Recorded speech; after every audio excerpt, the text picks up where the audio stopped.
তানভীর স্বাভাবিকভাবে রুমে চলে গেছে।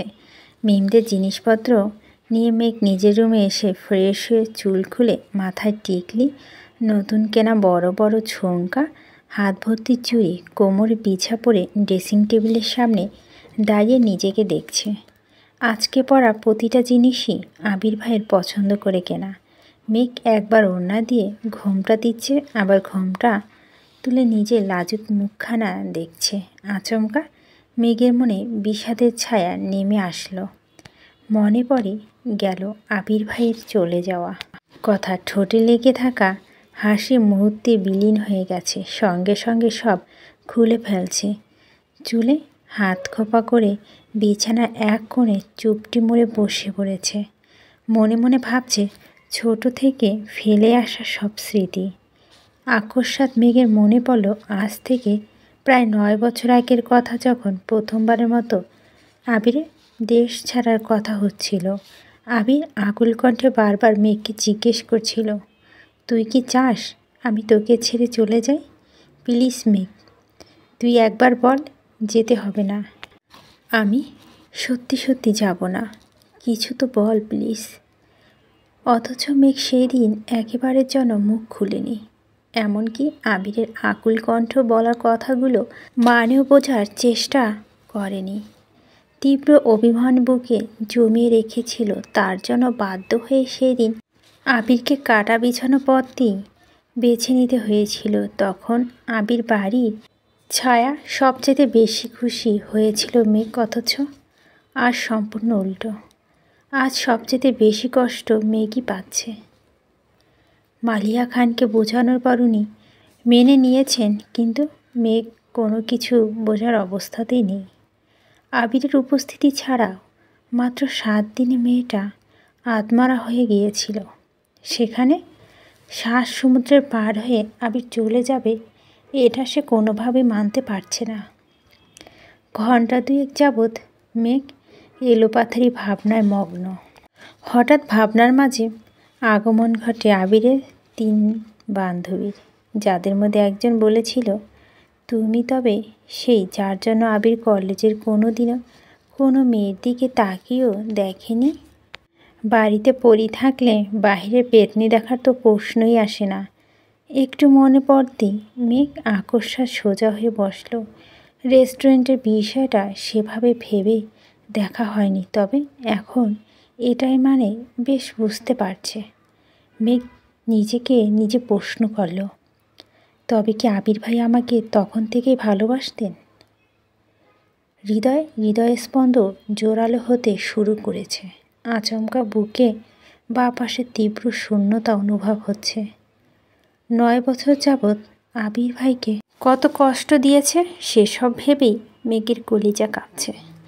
যদিও মেঘ শিওর না, এটা কেবল সন্দেহ, তবুও মেঘ স্তব্ধ হয়ে গেছে। কোনো কিছু ভেবে না পেয়ে দ্রুত রুম থেকে প্রস্থান নিয়ে ছুটল আবিরের রুমের দিকে।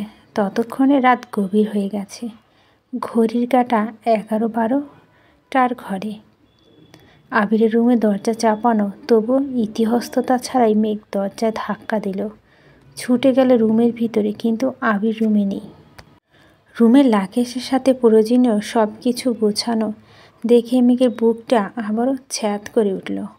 রুমে ফোন দেখে শিওর হলো আবির বাসায় আছে। রুমে আবিরকে না পেয়ে সোজা ছুটল ছাদের দিকে। ছাদের কানিসে মেরুদণ্ড সোজা করে দাঁড়িয়ে আছে আবির, দৃষ্টি আকাশের পানে। মেঘ দরজায় দাঁড়িয়ে ঘন ঘন শ্বাস ফেলে তাকালো আবিরের দিকে।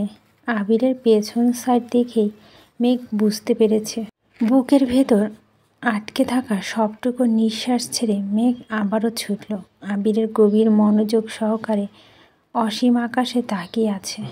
মেঘের নুপুরের শব্দ আবিরের কর্ণকুহে প্রবেশের আগে মেঘ পিছন থেকে আবিরকে ঝাপটে ধরে হাউমাউ করে কান্না শুরু করে দিয়েছে। আকস্মাৎ ঘটনা, আবির এক পা সামনে এগিয়ে ছাদের সাইডে দেওয়ালে হাত চেপে ধরে নিজেকে নিয়ন্ত্রণ করে। মেঘের ছোট ছোট দুটো হাত আবিরের বুকের উপর। মেঘের অবাধ কান্না আবিরের পিঠের দিকে। টি শার্টটা ভিজে যাচ্ছে। আবির এক হাতে নিজের 2 চোখ মুছে মেঘকে খানিকটা ছাড়িয়ে সামনে ঘুরালো। মেঘ এবার অতর্কিতে আবিরের প্রশস্ত বুকে ঝাঁপিয়ে পড়ছে। মেঘের গগনবিদায়ী কান্না প্রকৃতি স্তব্ধ হয়ে গেছে। ছাদে রয়ে যাওয়া হিমশীতল হাওয়াটাও থেমে গেছে। পূর্ণিমা চাঁদে আলোকিত ছাদের আবির আর মেঘ ব্যতীতও কোনো প্রাণ অস্তিত্ব নেই। ধীরে ধীরে মেঘের কান্নার মাত্রা বেড়েই চলেছে। আবিরের গলা দিয়ে কোনো আওয়াজ বের হচ্ছে না। মেঘকে সান্ত্বনা দেওয়ার মতো কোনো ভাষা খুঁজে পাচ্ছে না। কয়েক মুহূর্তে নিস্তব্ধ থেকে আবির আচমকা নিজের এক হাত মেঘের কোমরে কিছুটা উপরে আর এক হাত পিঠের বরাবর রেখে মেঘকে শক্ত করে জড়িয়ে ধরল। আবিরের স্পর্শ অনুভব করা মাত্রই মেঘ আবিরকে আরও শক্ত করে জড়িয়ে ধরে। জোরে শব্দ করে আকুতি শুরু করেছে। এই প্রথমবার আবির মেঘকে ভালোবাসার বন্ধনে আবদ্ধ করেছে। প্রশস্ত হাতে সবটুকু সামর্থ্য দিয়ে তার প্রিয়সীকে আলিঙ্গন করেছে। এর আগে যে কয়েকবার ধরেছে ততবারই আবির দূরে থেকেছে, তবে আজ দুজনের মাঝে 1 ইঞ্চি দূরত্ব নেই। নিষ্কুলুষ হৃদয়ে মানুষের কান্নাতে একে অন্যের হৃদয়ে ক্লেশ উপলব্ধি করছে।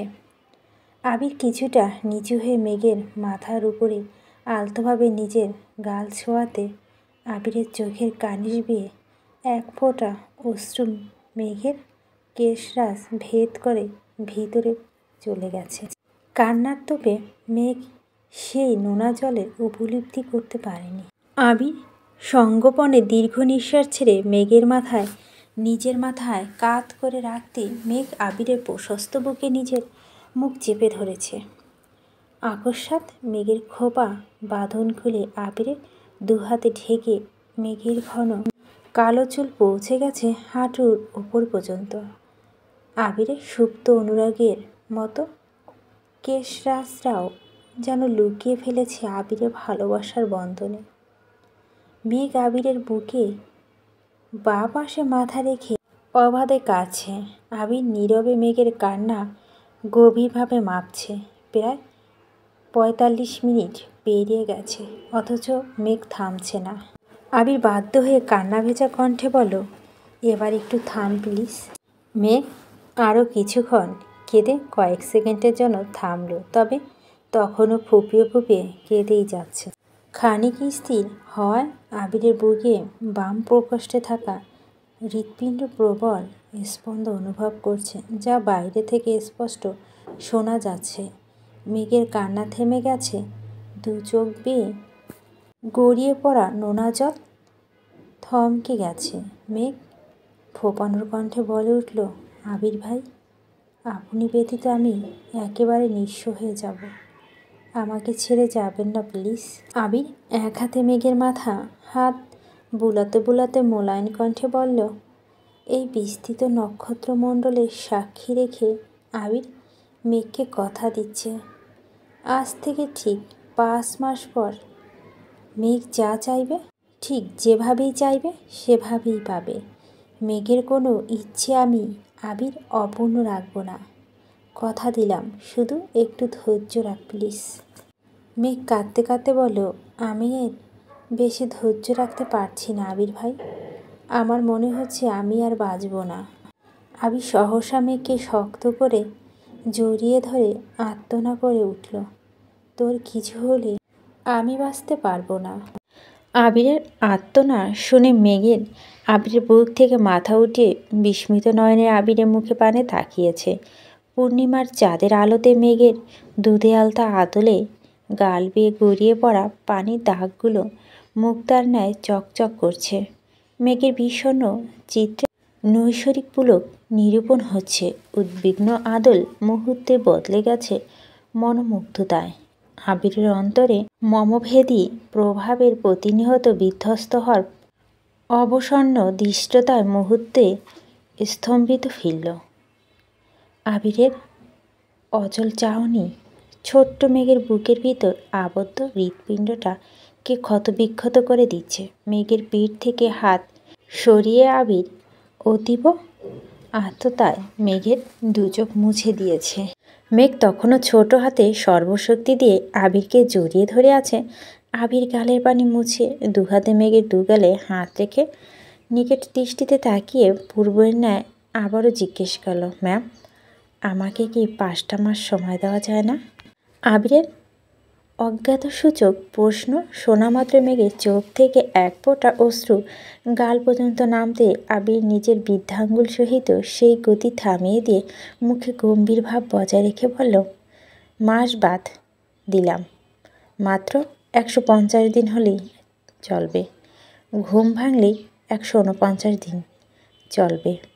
মেঘের মুগ্ধ চাউনি আবারও বিষাদ নেমেছে।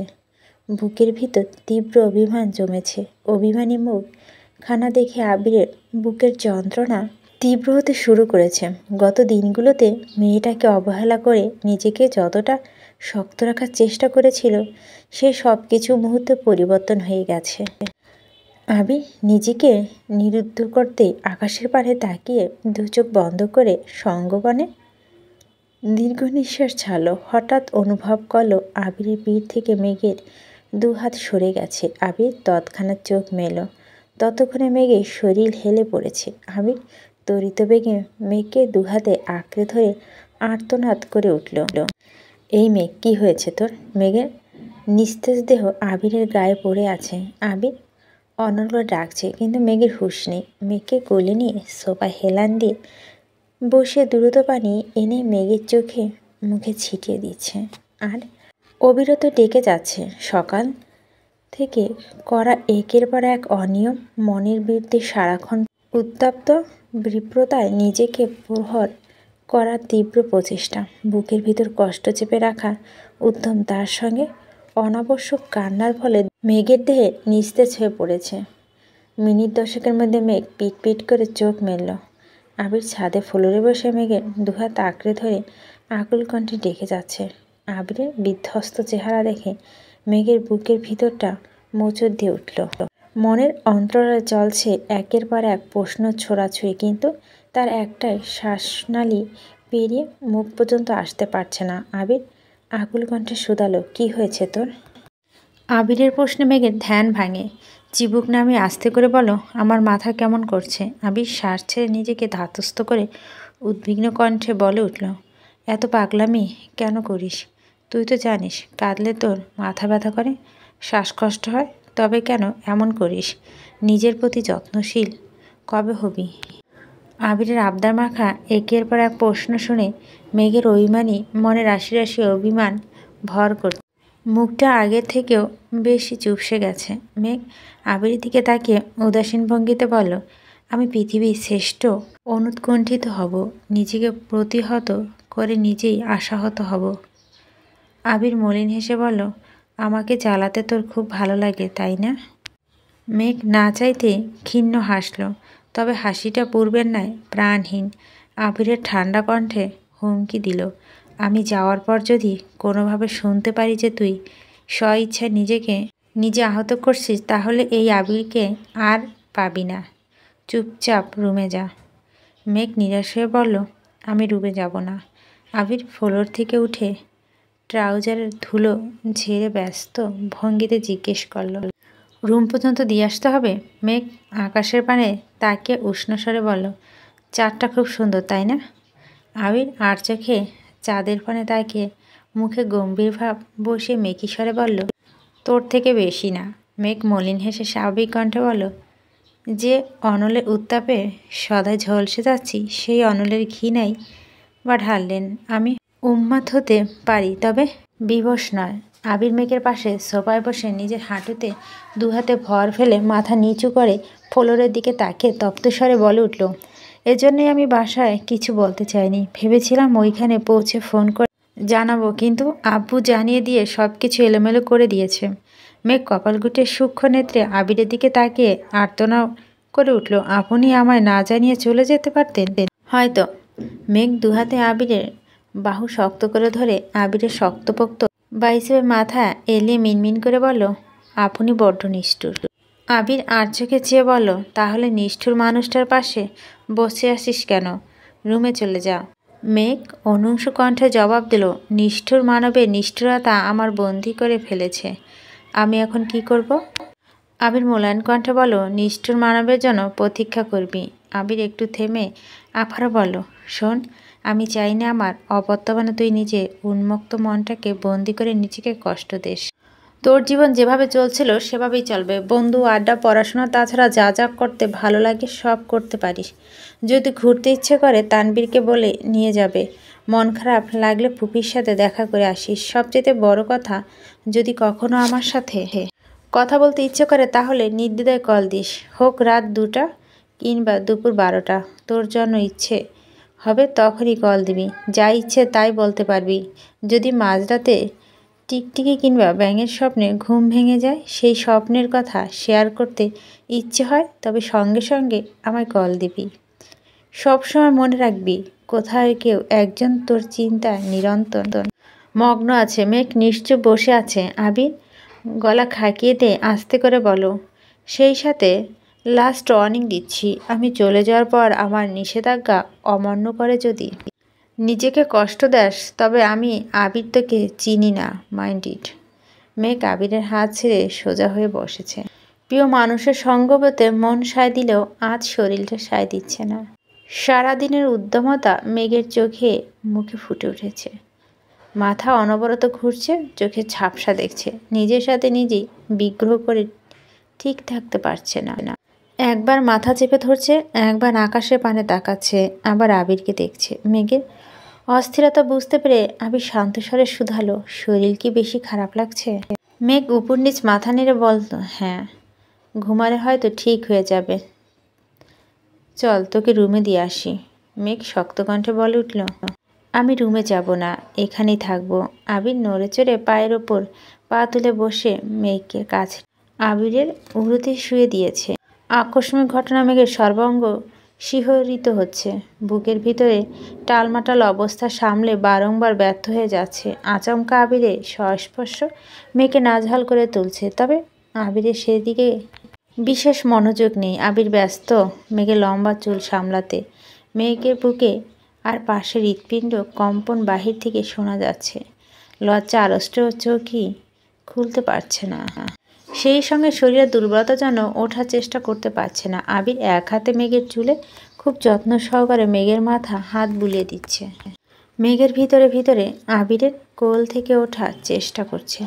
আস্তে আস্তে সাইডে সরে যাচ্ছে। আচমকা আবির অন্য হাতে মেঘের পেটের পাশে হাত রেখে মেঘের শরীরের সোপার মাঝে বরাবর এনে স্বরে বলল, কথা না শুনলে সোজা রুমে ফেলে দিয়ে আসবো, তারপর কান্নাকাটি করবি না বলে দিলাম। আবিরের উষ্ণ স্পর্শে মেঘের নিঃশ্বাস আটকে গেছে। সেই সঙ্গে ভারী কণ্ঠে হুমকিতে মেঘ সম্পূর্ণ শান্ত হয়ে গেছে। চোখ বন্ধ করে ঘন ঘন শ্বাস ছাড়ছে। আবির মেঘের মাথা হাত বুলিয়ে দিচ্ছে, সেই সঙ্গে মেঘকে শীতল কণ্ঠে বোঝাচ্ছে। আবিরের বিস্তর আলাপচারিতার পর মেঘ ধীরে ধীরে চোখ মেলল। উজ্জ্বল আলোতে আবিরের মায়াময় মুখখানা তাকিয়ে মনে মনে আওড়ালো, এত কথা বলতে পারছেন, অথচ একবারের জন্য কি ভালোবাসি শব্দটা বলা যায় না? সারা জীবনের জন্য আমাকে আপনার ভালোবাসার চাদরে মুড়িয়ে নেওয়া যায় না? আবির শান্ত স্বরে জিজ্ঞেস করলো, কি ভাবছিস? মেঘ চোখ সরিয়ে মুচকি হেসে বলল, কিছু না। মেঘ অসীম আকাশে জলজল করে চাঁদের পানে চেয়ে আছে, আর আবিরের নেশাক্ত দৃষ্টি তাকিয়ে আছে মেঘের মায়াবী আদলে। আবিরের বুকে বা পাশে যে চাঁদ অবস্থান, সেই চাঁদ আজ আবিরের কোলে শুয়ে আছে। আবির না চাইতেও আজ তার একান্ত চাঁদের রূপ আর মায়া নিজেকে জাহির করতে বাধ্য হয়েছে। বেসামাল দশা কত সময় পেরিয়েছে সেদিকে কারো হুঁশই নেই। আবিরের আলতা এক সময় মেঘ আবিরের কোলে শুয়ে গভীর ঘুমে আচ্ছন্ন হয়ে গেছে। আবির তখনও মায়াবী দৃষ্টিতে মেঘের দুরন্ত মুখখানা দেখছে। প্রায় শেষ রাতের দিকে আবির মেঘকে তার রুমে নিয়ে গেছে। আবির মেঘের মাথায় হাত বুলিয়ে আলতোভাবে মেঘের কপালে একটা চুমু খেয়ে ভেজা কণ্ঠে বলল, খুব মিস করবো তোকে। আবির উঠে যেতে নিলেই মেঘ ঘুমের ঘরে আবিরের টি শার্ট খামচে ধরেছে। আবির উঠতে চেয়েও থমকে গেছে। এই হাত ছাড়িয়ে চলে যাওয়ার আবিরের পক্ষে অসম্ভব, তাই চুপচাপ মেঘের পাশে বসে পড়েছে। সকাল হয়ে গেছে। মেঘ আধ ঘুমে থেকেই আশেপাশে তাকিয়ে নিজেকে রুম আবিষ্কার করলো। ততক্ষণ ঘড়ি কাঁটায় টিকটিক করে উঠল। মেঘ চোখ ঘুরিয়ে ঘড়ির দিকে তাকাতে দেখল ঘন্টার কাঁটা ঠিক 11টা। মেঘ এক লাফে শোয়া থেকে উঠে আঁকপাশ না ভেবে বিছানা থেকে নেমে ছুটতে শুরু করলো। মাথা ঘুরছে, চোখ অন্ধকার হয়ে আসছে, তবুও মেঘ থামছে না। রুম থেকে বেরিয়ে ব্যালকনি পেরিয়ে আবিরের রুমের সামনে এসে থমকে দাঁড়ালো। রুমের দরজা আটকানো, দরজার বাহিরে জল করছে একটা সিলভার রঙের তালা। মেঘ দীর্ঘ নিঃশ্বাস ছেড়ে বুকে হাত রেখে এক পা করে পেছাতে শুরু করলো। দু চোখ ছলছল করছে, সদ্য ঘুম ভাঙা, ঠিকমতো তাকাতে পারছে না। আচমকা আবারও ছুটতে শুরু করছে। পাবে না জেনেও তানবীর, মিমসহ নিচে প্রত্যেকটা রুমে আবিরকে খুঁজছে। এমনকি বাড়ির মেন গেট পর্যন্ত ছুটে গেছে। বাসায় তেমন কোনো মানুষ নেই। মিম আদি স্কুলে, তানবীর নিজের কাজে ব্যস্ত, মোজাম্মেল খান অফিসে, হালিমা খান আর মালিহা খান ডাক্তারের কাছে গেছে, আকলিমা খান নিজের রুমে ঘুমাচ্ছে। মেঘ মেন গেট থেকে এক দূরে ছাদে গিয়ে সোফার কাছে গিয়ে থামল। গতরাতে যে সোফায় আবিরের কোলে মাথা রেখে শুয়েছিল, সেই সোফার সামনে ফ্লোরে বসে হাউমাউ করে কান্না শুরু করেছে। সূর্যের প্রখর আলো মাথার উপর চলে এসেছে। গতকালের রেস্টটা ঠিক মতো কাটেনি, তার মধ্যে আজও তাই করছে। মেঘকে থামানোর জন্য আবির, তানবীর, মিম কেউ আজ উপস্থিত নেই। মেঘ চিৎকার করে কাঁদছে, কাঁদতে বারবার দম আটকে যাচ্ছে, তবুও থামছে না। রোদের তাপে সারা শরীর মেঘের একাকার অবস্থা। তার উপর চুল ছড়িয়ে বসে আছে। ঘন্টা দুয়েক পর মেঘ আবারও দৌড়ে রুমে গেল। রুমে ঢুকতেই চোখ পড়ে টেবিলের উপর একটা চিরকুট ছোট্ট করে লেখা, ভোরের স্বপ্নের মতোই সত্যি হয়ে ফিরব কোনো এক অবসন্ন অপরাহ্নে, অপেক্ষায় থেকো মাই ডিয়ার স্প্যারো। ওয়ার্ড্রোব থেকে আবিরের সেই সাদা শার্টটা বের করে চিরকুট হাতে ধূপ করে ফ্লোরে বসে দুহাতে শার্ট জড়িয়ে ধরে আবারও কাঁদতে শুরু করেছে। গত রাতের আবিরে এত করে বোঝানো সব কথা ভুলে গগন ফাটানো কান্নার ব্যস্ত হয়ে পড়ছে। 2টার দিকে তানবীর বাসায় আসছে।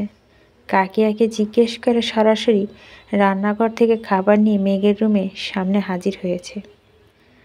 দরজা ডাকতেই মেঘ আবিরের শার্টটা বালিশের নিচে লুকিয়ে চোখে মুখে পানি দিয়ে চোখ মুছতে ব্রাশ হাতে নিয়ে দরজা খুলে দিল। তানবীর ভুরু কুঁচকে গম্ভীর কণ্ঠে জিজ্ঞেস করলো, মাত্রই উঠছিস? হ্যাঁ। ঠিক আছে, ফ্রেশ হয়ে আয়।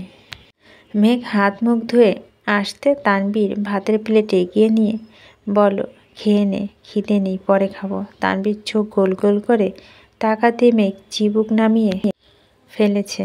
তানবীর শক্ত গলায় আবারও বলল, তোর মুখে না শুনতে সব কাজ ফেলে বাসায় আসিনি আমি। দেখি হা কর।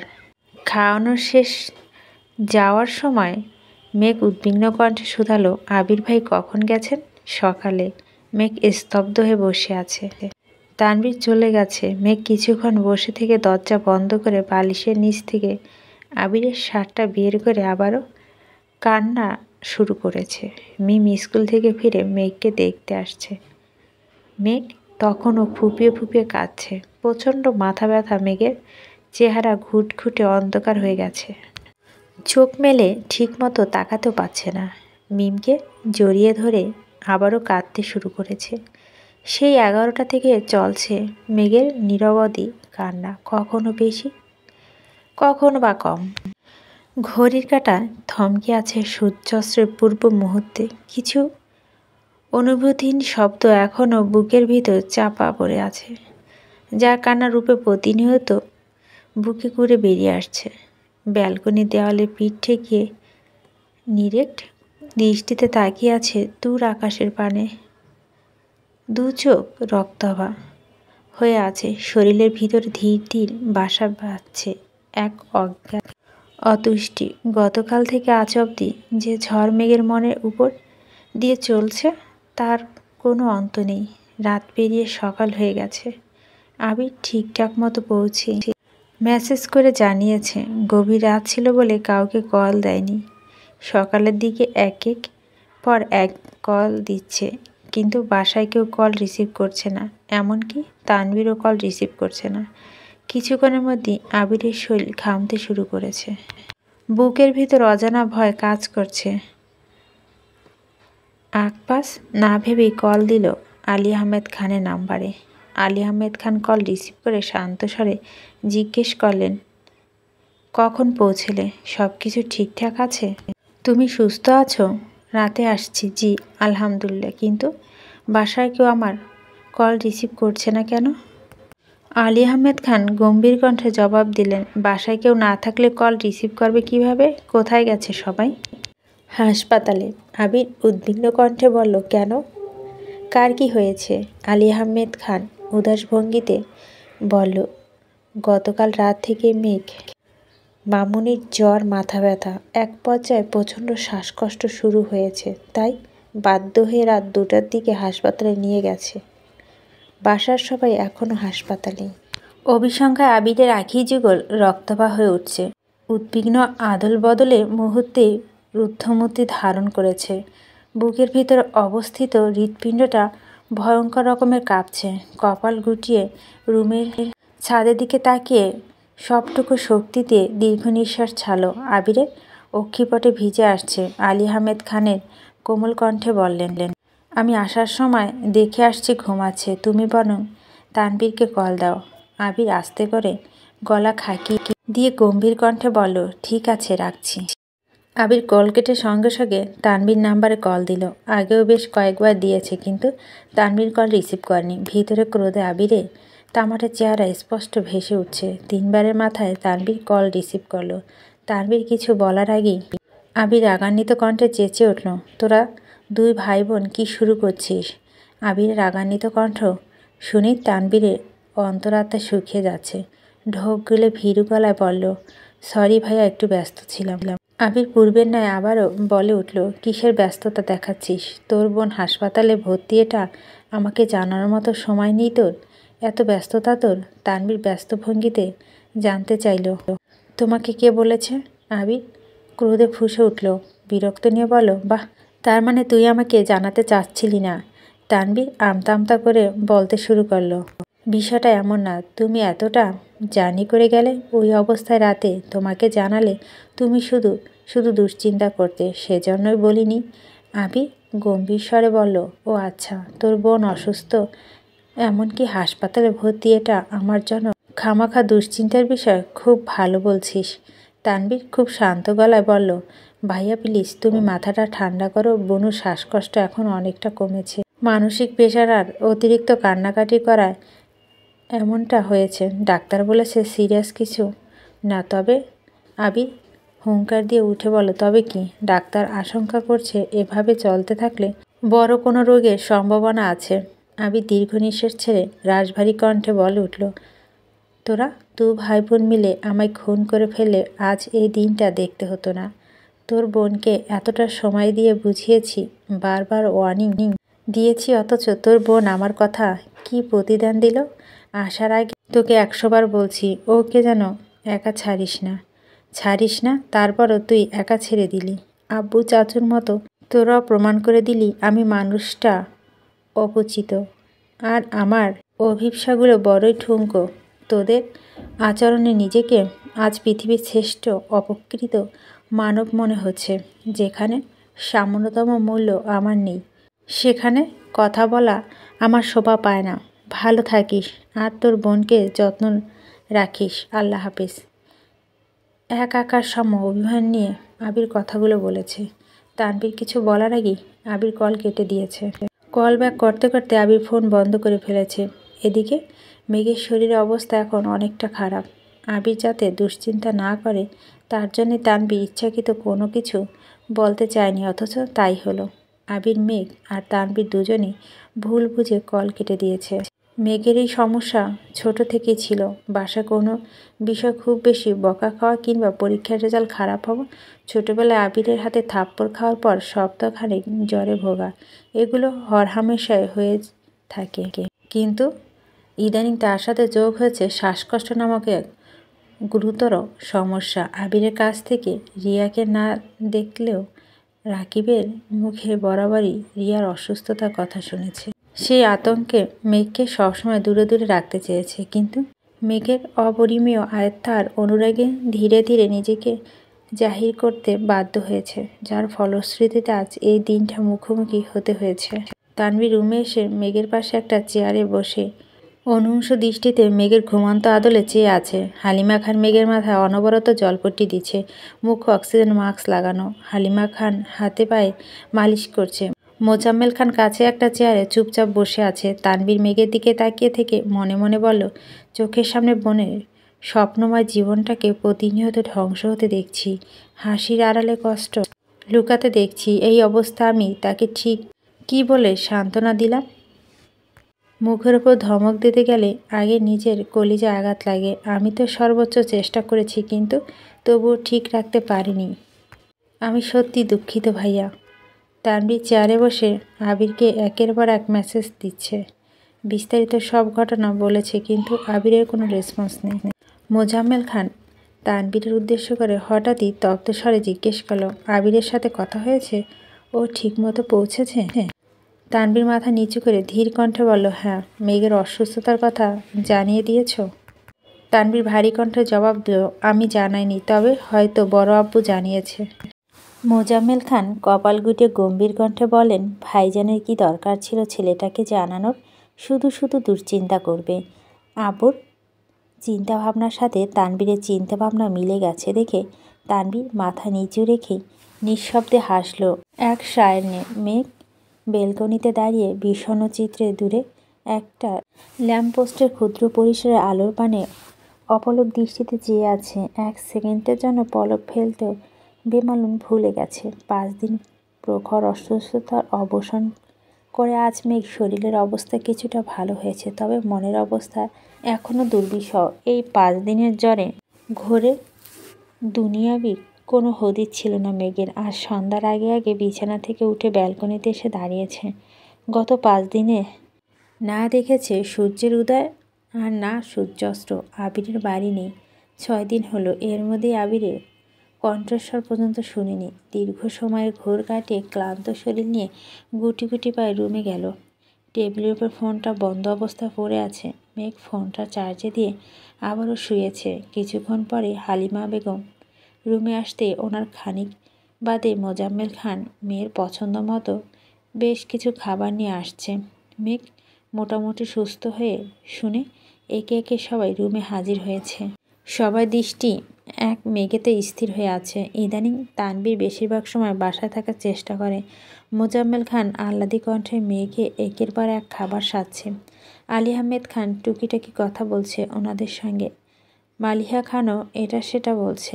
মালিহা খান মেঘের মাথায় পাশে বসে চুপচাপ মেঘের মাথা হাত বুলিয়ে দিচ্ছে। তানভীর দরজার পাশে দেওয়ালে পিঠ ঠেকে দাঁড়িয়ে আছে। গত কয়েকদিন আবিরের মাথা ঠান্ডা করতে তানভীর সহ রাকিব, রাসেল, লিমনরা সবাই যতটা সম্ভব চেষ্টা করেছে, কিন্তু আবিরের রাগ কমার বদলে উল্টো বেড়েই চলছে। তাদের একের পর এক আহ্লাদি কথা শুনে মেঘ মুগ্ধ নয়নে তাকিয়ে আছে। পুরো রাজ্যের কথা ভিড়ে কারো মুখে একবারের জন্য আবিরের নামটা উঠছে না। মেঘ সবাইকে এক নজরে দেখে মলিন হেসে মনে মনে আওড়ালো, ওরা এর মন কেমন বুঝে না, ওরা আসল কারণ খুঁজে না। মেঘের দু চোখ ছলছল করছে। চোখের কানে ঘেঁষে এক ফোঁটা অশ্রু কানে লতি বেরিয়ে গেছে। হালিমা খান উদ্বিগ্ন কণ্ঠে শুধালো, কাঁদছিস কেন? মেঘ 2 আঙ্গুল চোখের পাশে পানি দাগ মুছে একগাল হেসে বলল, কই কাঁদছি না তো। সবাই সবার মতো চলে গেছে। হালিমা খান মেঘের পাশে বসে আছেন। তানভীর একটু পর পর এসে দেখছেন। চার্জ থেকে ফোন খুলে মেঘ ফোন ওপেন করলো। হালিমা খান তখনও মেয়ের পাশে বসা। মেঘ এক এক কল লিস্ট, সোশ্যাল মিডিয়া সব চেক করলো, কিন্তু কোথাও আবিরের কোনো মেসেজ নেই। এমনকি আবির কোথাও সক্রিয় নেই।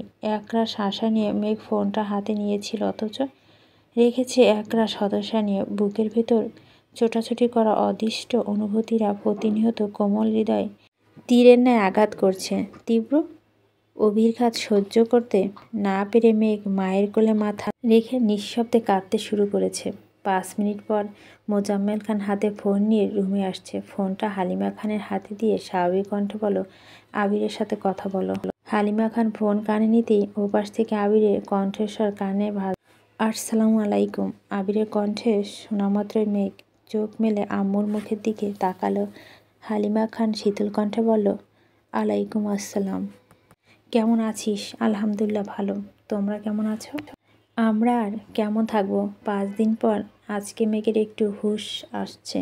এই মেয়েকে নিয়ে কি করব না করব কিছু বুঝতে পারছি না। তোর কি অবস্থা?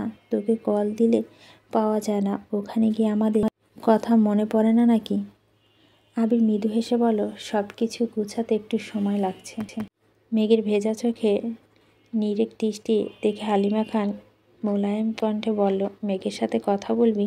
ফোন দিব ওকে? আবির ভারী কণ্ঠে বলল, এখন একটু ব্যস্ত আছি, পরে কথা বলবো, রাখছি, আল্লাহ হাফেজ।